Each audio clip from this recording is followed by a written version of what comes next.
The opinions on this program are those of the program host and guest and not necessarily those of WPSL. WPSL does not endorse products that may be mentioned. Any reproduction or retransmission of this broadcast is strictly prohibited without written consent of WPSL. Legal questions? Ask a lawyer. Give us a call at 340-1590, 340-1590 here at the studios of WPSL. And Ask a Lawyer with your host, attorney Stuart M. Address. Good morning, Treasure Coast. It's Ask a Lawyer, Friday, June 29th, 2018. A big day, a big week. We are going to depart from our anticipated topics of today. I'm still waiting to answer any of your calls on any topics at all. Or when you find out the topic of today, you can call and argue with me if you'd like. Or tell me you think I'm right. You know, I always like to hear that. You can call us at 340-1590. Cliff says, what was it, carry a lawyer or ask him to have a big lawyer? Walk softly and carry a big lawyer. I like that. Is that copyrighted, Cliff?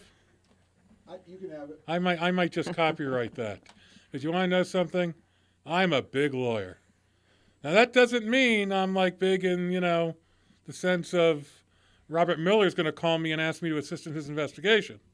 I'm just a big lawyer. Anyway, this week, Justice Kennedy retired from the United States Supreme Court 2 days ago. Effective July 31st, it will change the nature of the Supreme Court for 25, 35 years or more, depending upon the age of the next appointee. What does that really mean? Over the course of 3 decades, Justice Kennedy authored 276 majority opinions, 165 concurring opinions, and 100 dissenting opinions. 92 of his majority opinions, a full 1/3 of his majority opinions, were in cases decided 5-4. Now, I'll tell you something. In what I will euphemistically call the old days, Supreme Court cases were decided 9-0, 8-1, 7-2, sometimes 6-3. The court tried as hard as it could to avoid 5-4 decisions because by their very nature, it represents a divided court and does not give confidence that the constitutional interpretations given in those 5-4 decisions will last very long. There are stories that could be told of situations in which the Chief Justice pushed and pushed and pushed, would not release an opinion on certain key issues of the day unless they were 9-0, because it felt compelling to present a united front to the country. 5-4 opinions have become commonplace. Just as our members of Congress no longer compromise, they argue, just like our president, whether you like him or not, is certainly not a president in the mold that we are accustomed to, tweets a lot, takes on individuals, American companies by name. We have a lot of rancor in society, and 5-4 opinions just don't stand very strong. But Justice Kennedy was the king of the deciding vote in 5-4 opinions over 30 years. He was in the majority on 5-4 opinions more than any of his 8 other colleagues that are currently on the bench. Now, to give an example, last term, Justice Kennedy was with his fellow conservatives on 13 cases decided 5-4. Now, let's put this in a little bit of context. Justice Kennedy was appointed by President Reagan. President Reagan was expecting a conservative jurist, he got a conservative jurist. But as often happens when presidents of either the Republican or Democratic Party appoint a Supreme Court nominee, you're not always sure precisely of what you're going to get. But aren't we also asking them to be not to judge sides or just interpret by law? We are. So really, that shouldn't, with any of them, come into play, but it does. It does because they bring their own philosophies of the Constitution, and as human beings, subconsciously or not, they bring their own biases and prejudices and experiences. It is why it was so important when we appointed our first female justice, and a few more since then. It was so important when we appointed our first African American justice. It was so important when we appointed our first Hispanic justice, because until then, we had 9 white males on the court forever. They do not reflect society as a whole. And they utilize their experiences in deciding cases, sometimes without even knowing it. Now, without getting into the whole concept of, whether you're a strict constructionist on the Constitution or whether you believe that the Constitution is a living, breathing document which could take up another 30 shows, and there are probably about 5,000 books written on that one topic alone, you tend to know somewhat of what you're getting when you appoint a justice, if you've done your homework. But very often, the nominee, when that nominee becomes a justice for life, you get a little bit of a surprise. These men and women typically tend to take this position quite seriously. And they should. And they should, absolutely.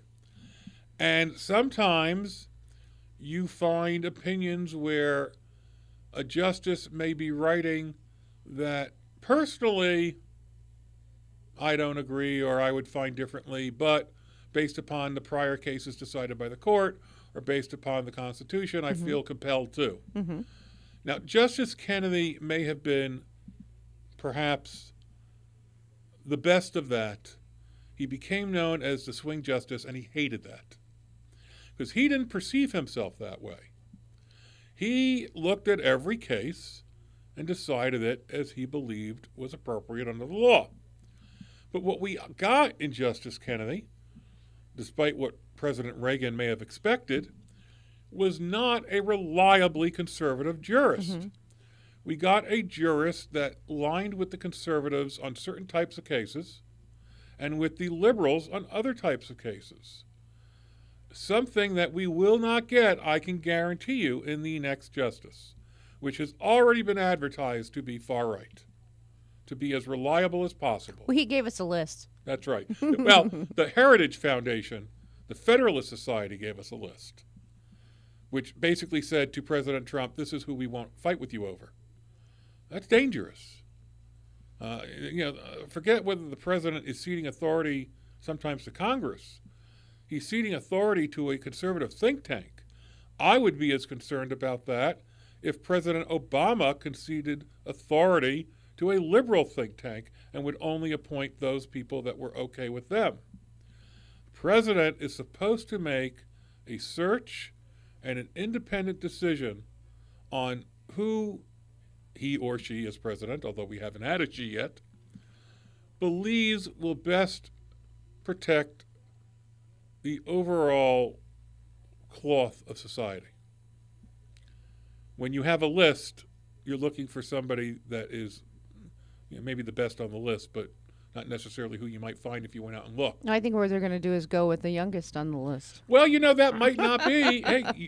And there's a reason for Yeah. that, and the reason is to keep the court far right For a long time. for 30, 40 years. And if people don't think it matters, we're going to show you a little bit how it matters. I like to believe, and I'm probably getting a little ahead of myself on the notes I've jotted. I don't believe, let me rephrase that, as lawyers like to say. I think most people believe that either the Congress or the president have the most influence on their lives politically. I don't think that's true by a long shot. even when Congress was functional and passed laws, I don't think they had the most influence on our lives day to day. The president, he can take us to war, he can make peace, he can do lots of wonderful things. But even that individual, as powerful as he or she... And even those decisions, though, have to be approved. Otherwise, they're not funded. Well, that's true. But the Supreme Court, a body that is appointed for life, has more impact on each of our lives than all 435 members of the House, all 100 members of the Senate, and the President, those 536 men and women, I think, put together. And one vote on the Supreme Court of 9 may, in many times, and has shown to be proven with all these 5-4 opinions, have more importance in our life than all those 536 others that we elect. Mm-hmm. And that's not to say there's anything bad about that. It's just that the Supreme Court is more than just simply a co-equal branch of government. It is the branch of government that the Constitution delegated with the power to tell the other two, no. It makes it slightly more than a co-equal branch of government, in my opinion. And that is why we have tended in our society to look at the rule of law as so fundamentally important and something that separates the United States of America from any other country in the world. Mm-hmm. However, when those very institutions are attacked from within, the confidence erodes. And that is a shame, but could be a topic for another show. Now, we mentioned that last term Justice Kennedy was with his fellow conservatives on 13 5-4 cases, which is a lot. The Supreme Court doesn't take a lot of cases every term. Mm-hmm. However, his most lasting impact probably is his willingness to look at both sides like a jurist. For example, in the 2014 term, he decided with the conservatives 5 times on 5-4 decisions. He sided with the liberal justices 8 times on 5-4 decisions.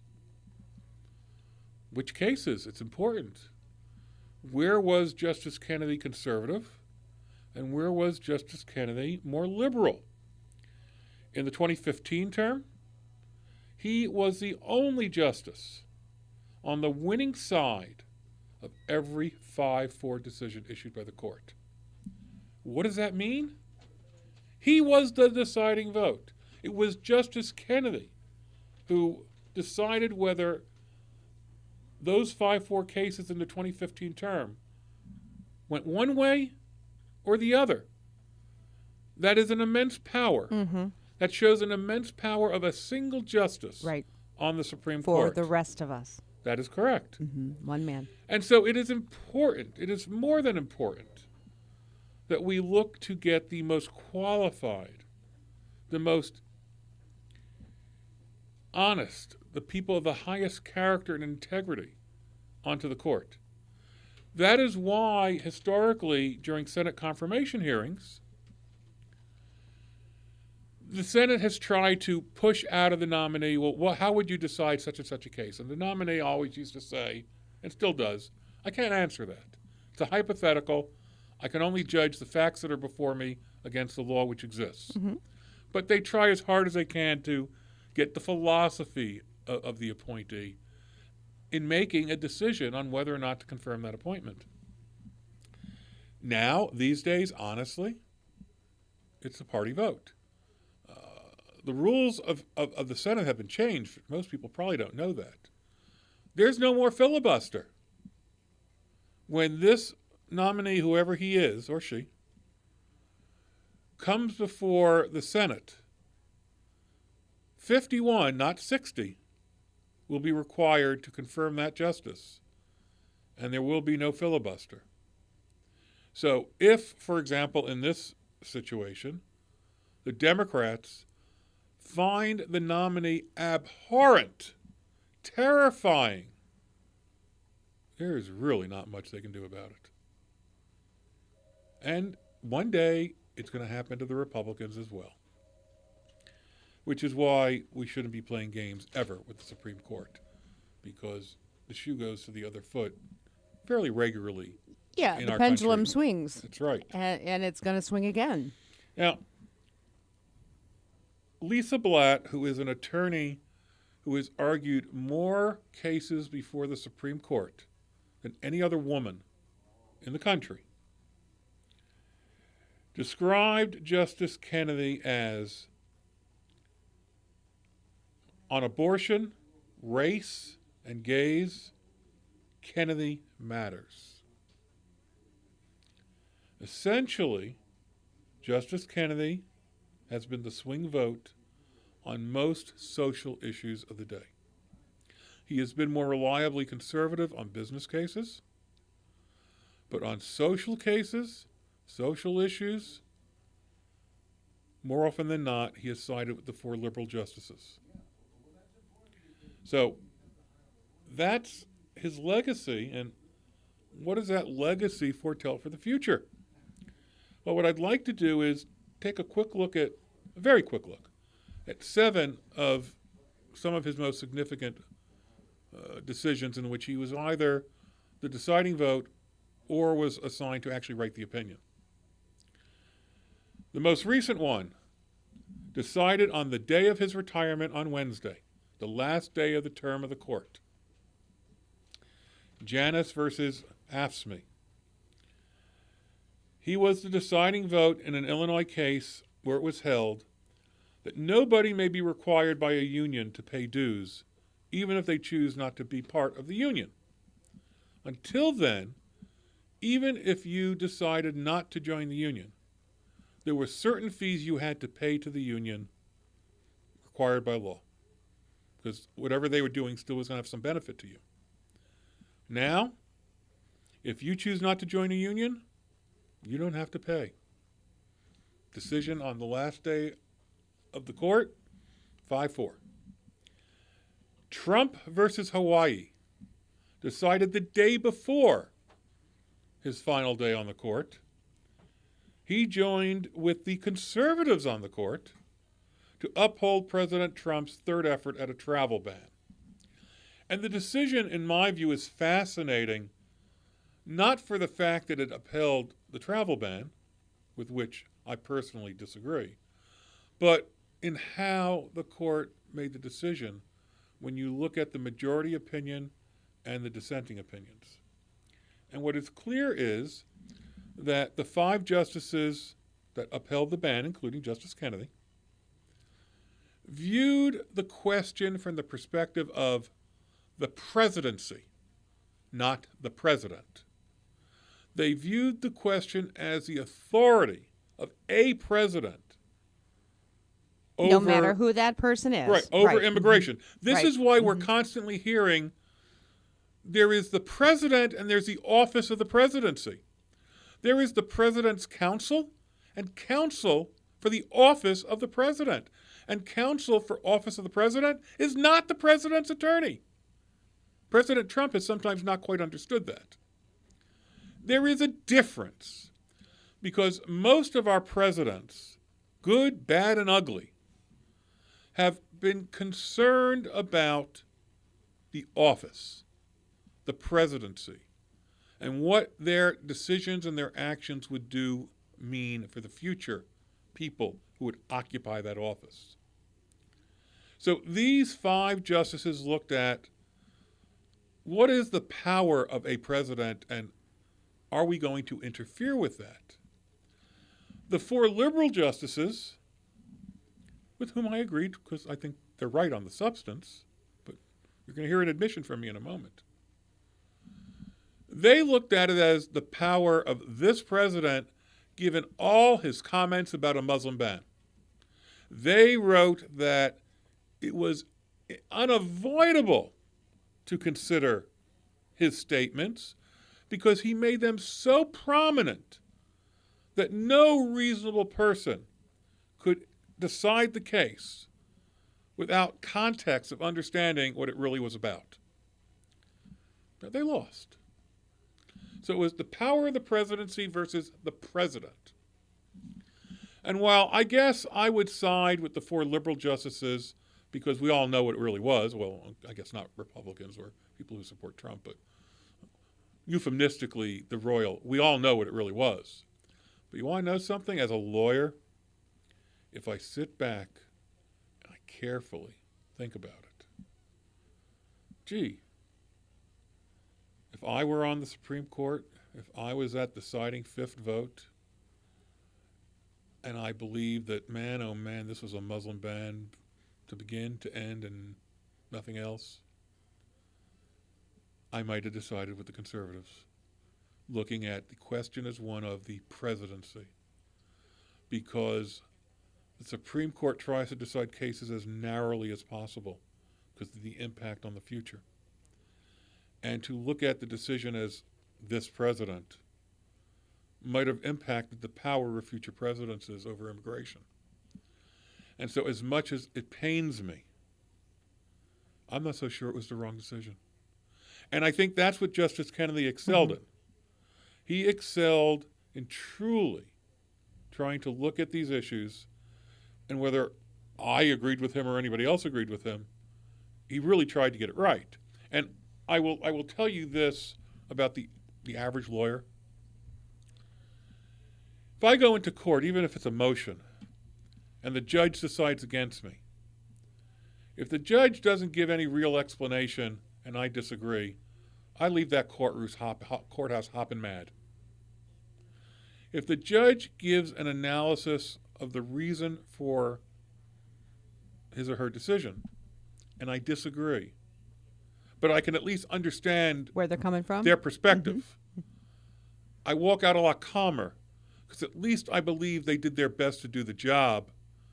It didn't go my way, but they weren't ignorant, they weren't uncaring, they tried, and they just made a decision I didn't agree with. And that's important. It's important down from small claims court judges up to the Supreme Court of the United States. But they should, or I would assume that they do, base their opinion based on law. They do. But law can be interpreted in 1,000 ways, just like statistics. Well, because we haven't seen everything yet. Well, that's true, and that's why the Supreme Court does not often like to take cases that have facts that are shocking, because shocking facts make bad law. You want to take a case where the facts can truly be incorporated into legal principles, not one where you feel your heartstrings feel compelled to side one way. Yeah, because law is one thing and feelings are another. That's right. And even with that, we still are faced with an entire country who feels one way or the other on many Supreme Court decisions that are so close. Bush v. Gore, 2000, when the Supreme Court, by a 5-4 vote, told Florida stop counting and determined that Bush was the next president of the United States. 5-4 vote on what lines? 5 conservatives voting for Bush, 4 liberals voting for Gore. You want to know something? Personally, even if Gore were to lose 5-4, I'd rather 3 conservatives vote for Bush, 2 liberals vote for Bush, and the other way around. I'd rather it be mixed up so that I didn't view it as political. I don't think it was overtly political, but I'm left with the feeling it was political. Right, and anybody is left with an idea that, well, what was it then? Because you just sided with that one, and so what were the real facts? Read all the opinions. What really happened? You know, and that's. But that's the best system we have. Right, and it's not a bad system. No, it's worked for a long time. I mean, let's go back. You know, I mean, we're into, I don't want to call it, but Trumpgate. You know, it may prove to be nothing, may prove to be everything. But if you look back at Watergate, it took the Supreme Court to tell President Nixon, hand over those tapes. And then we found an 18-and-a-half-minute gap. And that was the beginning of impeachment proceedings by a Republican Congress. And that led to Nixon resigning, because it was clear he would be impeached and he'd be convicted in the Senate and removed from office. So, now, let's look at another one as we start getting into more social issues. In 2015, Obergefell versus Hodges, Justice Kennedy authored the opinion of the court which legalized gay marriage. He wrote, quote, "It would be misunderstood. It would be to misunderstand these men and women to say they disrespect marriage. Their plea is that they do respect it so deeply that they seek to find its fulfillment for themselves." End quote. He also wrote in that opinion, quote, "Their hope is not to be condemned to live in loneliness, excluded from one of civilization's oldest institutions. They ask for equal dignity in the eyes of the law. The Constitution grants them that right." End quote. The decision, whether you like it or not, has been described almost universally as historic. Right up there with Brown versus Board of Education on desegregating schools. Is it at risk now, being a 5-4 decision? Is it at more risk than if it were a 6-3, 7-2, 8-1, 9-0 decision? If you go back and look, and I will admit I haven't done it all, but I've read, how many 9-0 decisions of the Supreme Court are ever overturned? 30 years later, 40 years later. Yeah, I was going to ask you if you knew.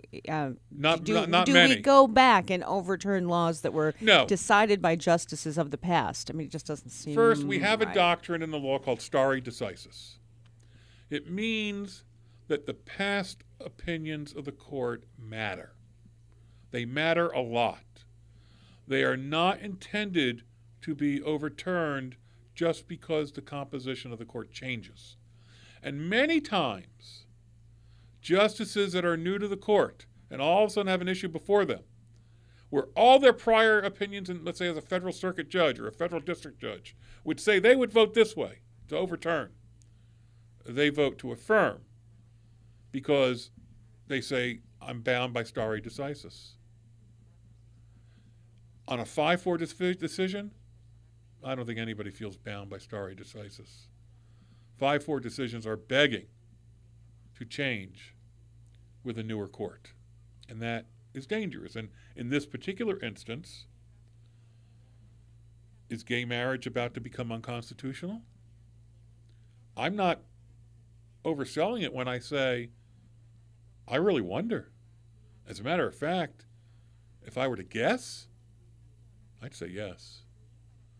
Because with the appointment of a very conservative justice, as well-meaning as that person may be, if gay marriage is constitutional on a 5-4 decision that's based upon equal protection of the laws, I could see it going away. And then where are we? Next one, 2013 decision, which is similar, United States versus Windsor. It predated, obviously, the 2015 decision, which actually legalized gay marriage. In Windsor, the Defense of Marriage Act was struck down, which required that a marriage is only between one man and one woman. Didn't uphold the Constitution of gay marriage in that case, but it said, this act of Congress is unconstitutional. Left it for the states. 2 years later, that got changed. Windsor wasn't overturned, it was expanded upon. It grew from Congress can't make this law to nobody can make this law. It was a 5-4 decision. Does that mean that if the Republicans prevail in the midterms and retain control of the Senate as well, that perhaps the Defense of Marriage Act may be put up again, pass, and that a new Supreme Court would uphold it? Maybe. In 2008, District of Columbia versus Heller, another, a landmark case regarding the Second Amendment, gun control. It was held that the Second Amendment protected individuals, not just groups. Now, you all may recall, if you really listened to this show, that after the Parkland shooting, I separated again from my script, and we devoted the hour to the Second Amendment and gun control. And I went through my research as to the true intent of the Second Amendment, and my conclusion was that it was truly designed for militias. It was designed when we didn't have police departments, and that it was the group that was being given the right, a well-regulated militia, not individuals. Well, in 2008, I think I said it was, the court said I was wrong. That was a 5-4 decision. Now, with a more conservative justice coming aboard, I don't expect that to change. I expect it to be, 6-3. But again, the importance of a 5-4 decision. We'll go through two more. Perhaps the last one, the most important. The next to last one, a 2005 decision. Roper versus Simmons. 5-4 ruling. The Supreme Court determined that executing juveniles violated the Eighth Amendment's prohibition against cruel and unusual punishment. Justice Kennedy wrote, quote, "When a juvenile offender commits a heinous crime, the state may exact forfeiture of some of the most basic liberties, but the state cannot extinguish his life and his potential to attain a mature understanding of his own humanity." End quote. And in the proper case, if one comes before the court, if a new law is passed by a state intentionally, and we're going to get to this in a moment, designed to push it 5 years from now, whatever, to the Supreme Court, will capital punishment of juveniles now become legal? Did we ever do that in our past? Yes, we did. Really? Execution? Yes. There are plenty of juveniles under 18 that are tried as adults, and they get the death penalty. Now, do we wait until they're adults before? Because Well, yes, every yes. death penalty case, usually they stay 20 years. Yeah, they yes. stay in jail for 20 years. Yeah. Absolutely. They're adults Okay. when they're executed. Okay. Now, the last one. The one beyond all others that provokes protests, hatred, division.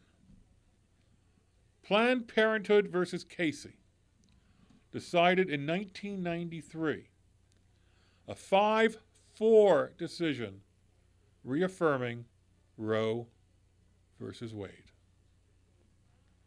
Justice Kennedy introduced a new test on restrictions to choice, the undue burden test. And he wrote that the state may not make any laws which impose a substantial obstacle in the path of a woman seeking an abortion before the fetus attains viability. Now, I have heard more about this in the last 2 days than these other cases that I came up with, because it's all anybody will talk about. Is abortion going to become illegal? A lot smarter people than I, a lot of people who are true constitutional scholars, including one who taught me in law school, seem to all agree Roe versus Wade is a thing of the past. Next year, 2019, it will become illegal. Federally illegal. Choice will be gone. Period. How is that going to happen? It's going to happen this way. See, I just don't think you can put the genie back in the bottle. Oh, I mean, yes, this you is can. this is a medical procedure, should be done in a medical facility, and there should be rules. Go tell that to the Supreme Court in a 5-4 decision. Roe versus Wade has withstood the test of time since 1973, which is not all that old. In part because of stare decisis. I mean, I don't think that it should be your choice of birth control, I hear you. but it should be there in the event that this pregnancy is a problem. And I agree in choice, and I probably agree with it to a little bit more of an extent than you do.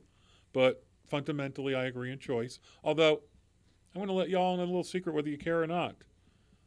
Personally, I'm against it. But as a lawyer, I am adamantly pro-choice as a matter of constitutional law. I absolutely don't believe that any government has any role in making that determination until perhaps the fetus is viable. Then, even though I disagree that the fetus is a human being at that point, I find it hard emotionally to accept that a woman has an unfettered right in the 9th month, if nothing is wrong, to make that decision. Okay? But why do I think it's going away? Because some of the southern states, whether it's Mississippi or Alabama, Arkansas, they're now going to pass state laws that put additional restrictions on choice. Those are going to go up on appeal by intention, by design. They'll lose all the way up on appeal because all the federal courts will be bound by Roe versus Wade and Planned Parenthood versus Casey. What does that mean? At some point, it's getting to the Supreme Court. Now, maybe I'm being a little bit facetious when I say 2019. Unless there's a case in the pipeline that will bring that issue to the court, and I don't know if there is. If there's not, it will take several years to work its way up to the Supreme Court.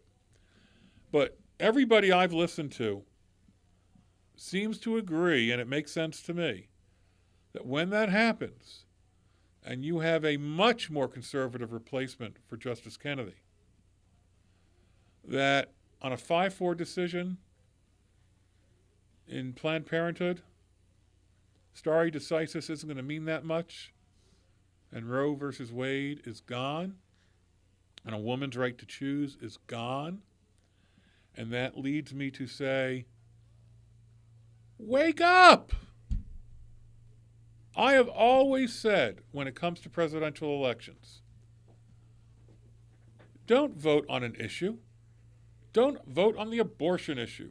Don't vote on Well, it's amazing, the economy. though. It's always the abortion I know. issue. Don't vote on an issue of, Afghanistan. Those are all single issues. What you should be voting on is the Supreme Court. Now, I will give credit where credit is due. Republicans are much better at that than are Democrats. Republicans tend to rally around the opportunity to provide appointments to the court.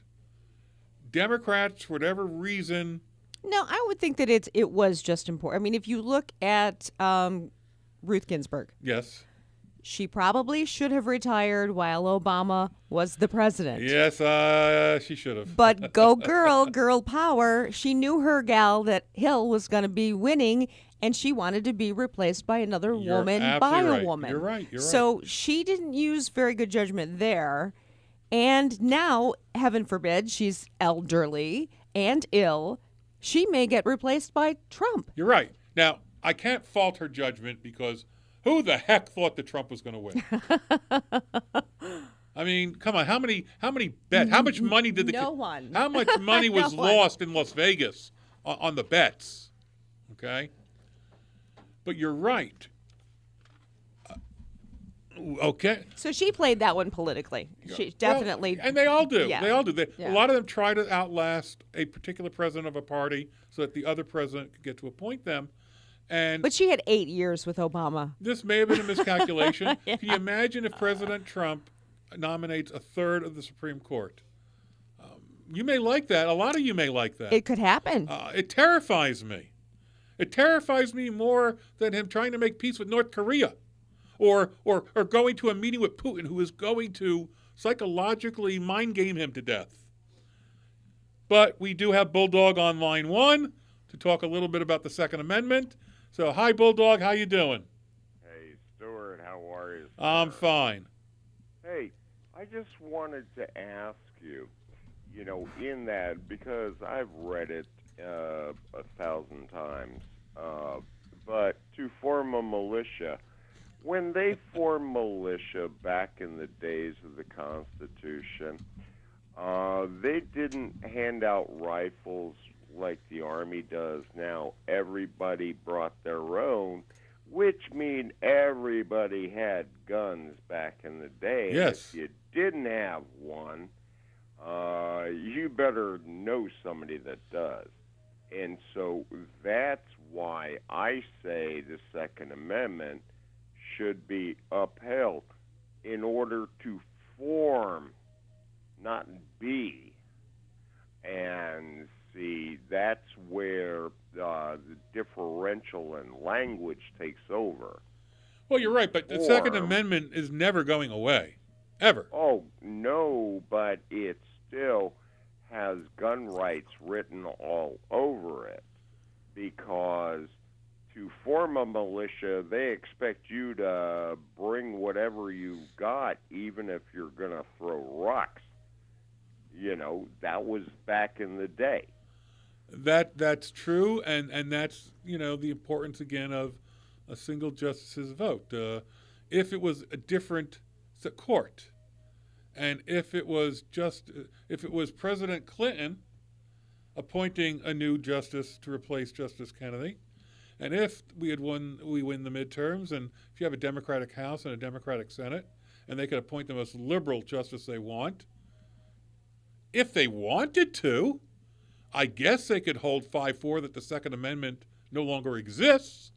I've never heard anybody argue that there was ever a desire to do that, but would they seek to restrict it Peter more? Strzok in his emails made a comment about it. I know there are people that say that this is what the Democrats want to do, but I haven't actually heard a single Democrat advocate the end of the Second Amendment. But do they always tell you Good. what they're And going to do? truthfully, we're sort of departing from Yeah. the topic, and we're going to be short on time, but truthfully, the Supreme Court can't end the Second Amendment. It's only What are they going to do? the states have to end it. Go door to door and say, "Give me your weapons, please." Well, other countries have tried that, and we know what happens. Yeah. Did you right, hear they want the exactly. dulling of household knives over in I think it's in Europe, in England, the dulling of household knives because someone recently stabbed people. No comment. I think that's the dulling of household knives. Anyway, Anyway, thanks. You're Bye. welcome, Bulldog. Talk to you soon. So, I come from the perspective that if you're going to vote on anything, it should be with what will the next president, whoever he or she is, now and into Yes, 200 years it's from the now. molding of our future. Because the Supreme Court has that much impact on us. And, we get into, we've talked about, well, I guess I haven't actually talked about it, so let me talk about it really quickly. There is an issue that is coming before the court soon on whether Title VII of the Civil Rights Act, which is something I litigate, prohibits discrimination based upon sexual orientation. I'm gay, I'm lesbian, whatever. 2 federal circuits have said it does. It's part of the prohibition against discrimination on gender. And the EEOC under Obama came out with its opinion letter that sexual orientation was always logically intended to be included as a prohibition based upon gender. The Trump administration EEOC has changed that. Okay. The 11th Circuit Court of Appeals, which is our Circuit Court of Appeals, decided that sexual orientation is not part of Title VII. So here, I can't win a discrimination case based upon sexual orientation. The 11th Circuit refuses to recognize it. Here's the thing. I don't want to know your sexual orientation. Okay, but it comes. Why do we have the government in the middle of this? No. Yeah. No. We're talking about employers now. Yeah. Okay? If you're gay and you don't want to be in the closet at work, it could become obvious that you're gay. Well, you may be discriminated against just like anybody else could be discriminated against. So it's not a question of knowing, it's a question of people acting who they are and being free from punishment for it. And so right now the point is we have what's called a split in the circuits. When there is a split in the circuits, at some point, with the right case, the Supreme Court has to take up the issue because it is the only way to declare this is the law of the land. So, does anyone care to guess what is likely to happen next year or the year after when sexual orientation finally gets to the Supreme Court because of a split in the circuits and we have a new court with a new conservative justice? I think I know. I don't think I'll be trying any sexual orientation lawsuits for Where does all of this rest of my life. Where does all of this ever really end? Because if you think about that, I didn't get a job because I wasn't pretty enough. Well, that changed too now, right? But how do I prove? Well, And I think you're beautiful. Thank you, but you're not. Cliff too. Cliff's a handsome-looking gentleman. You're not eye candy, so we don't want you around. You know something? Why did we used to have stewardesses? Because they were pretty. And they had to be a certain size. Okay. If they gained 5 pounds. But here's the thing, though. When you load them all onto an airplane, there's a weight thing there. Yeah, that's a good excuse. It doesn't matter for passengers, but it does for the flight attendants. Well, because we have to leave that extra weight for the passengers and all their luggage and their little dogs. Then there's no reason why that weight can't be apportioned as it now is between men and women. And for a long time, there was no such thing as a male flight attendant. In fact, there was no word flight attendant. There weren't old ones either. That's true, too. So things do evolve. Yes. Sometimes they evolve in a good way. Sometimes they evolve in a bad way. Now, the only thing, even though the Supreme Court controls for decades, it could be past my lifetime before certain things are changed again, once they get changed soon, if they get changed as I fear they will. But I was watching a 1-hour retrospective on the last year of the Obama administration, where they had a number of press that followed them everywhere to make a documentary. And one of the things that President Obama said after Trump had been elected, but obviously before he was inaugurated, was that in our country's history, progress does not follow a straight line. It zigs and it zags, but inevitably it is forward. I do think that we are about to take some extraordinary steps backward on social justice and on individual rights. And as an attorney who practices employment discrimination, civil rights law, I am horrified. And I'm scared because I know the people who call me. I know the people I can't help who have amazing stories to tell because the law doesn't protect them. Why? Because the company has 14 employees, not 15. Do they have family medical leave protection? No. The company has 49 employees, not 50. I hear stories. And to think that I'll hear more of these stories when certain things that were part of what I understood to be the law are no longer the law, it's frightening. But now why does that happen where a law is created to protect people, but only these people? Only if there's more than 50? Why isn't it for everybody? Because that's called compromise. When Title VII of the Civil Rights Act would never have passed today. But when it did pass, it passed because there was compromise. And if you go back, which is really boring, into the legislative intent, and you see what senators and congressmen were saying on the floor, which is how people determine legislative intent.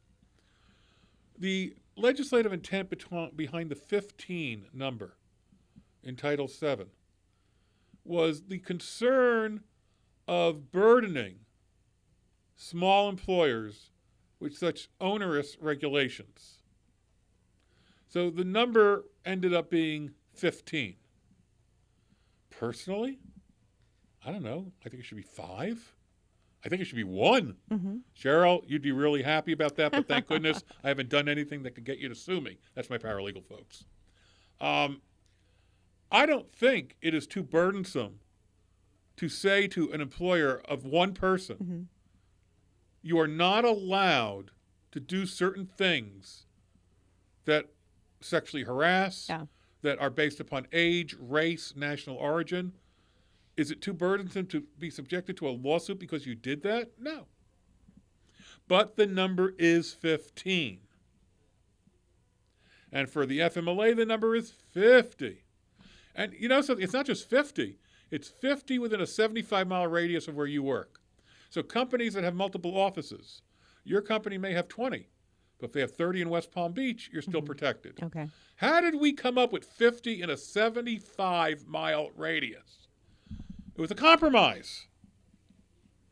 That's the way legislation it's done. At least it was. And I'll be honest, look, it's not pretty. People who go to Congress, and there are many of them, folks, with ethics and with high ideals, get bogged down and disgusted by how the sausage is made.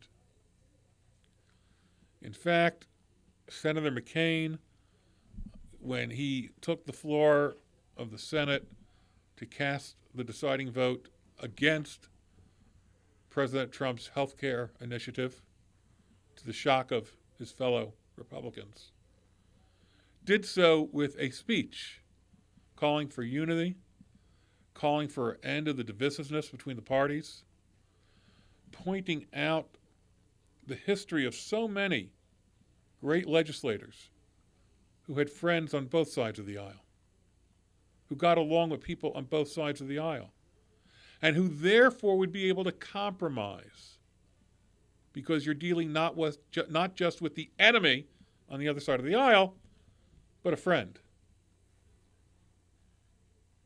I'm not naive. I wish we can go back to that. Maybe one day or one decade we will. But for now, for the most part, unfortunately, I would say Congress is disgusting. And I don't see very significant laws being passed. No, I think Democrat or Republican. Isn't their approval rating really low? It is. It is. Maybe even lower than lawyers. So before the next justice is selected, and the Senate Majority Leader Mitch McConnell has sworn there'll be a vote this fall so that the new justice could be in place by the first Monday in October. That was also the name of a movie. The reason is because the first Monday in October is the constitutional requirement for when the Supreme Court must begin its session. Of course, we're not going to wait until the election, like was insisted upon when President Obama tried to appoint a Supreme Court justice. Yes, but they thought Hill was going to win. You told me I only have 2 minutes to be going. All right? But, you know, hey, what's good for the goose isn't always good for the gander. My take from this is simple. It's not about Roe versus Wade. It's not about capital punishment. It's not about any of the issues that are so important that we've talked about. My take from this is simple. Votes matter. Who we elect as president matters. Who we elect to Congress matters. And for those who don't vote or who are cynical for good reason, keep in mind that this next justice is going to change your life. For better or for worse, depending upon your perspective, but is going to change your life. And with that, I am Stuart Address. My office is 772-781-8003. And have a great weekend, folks.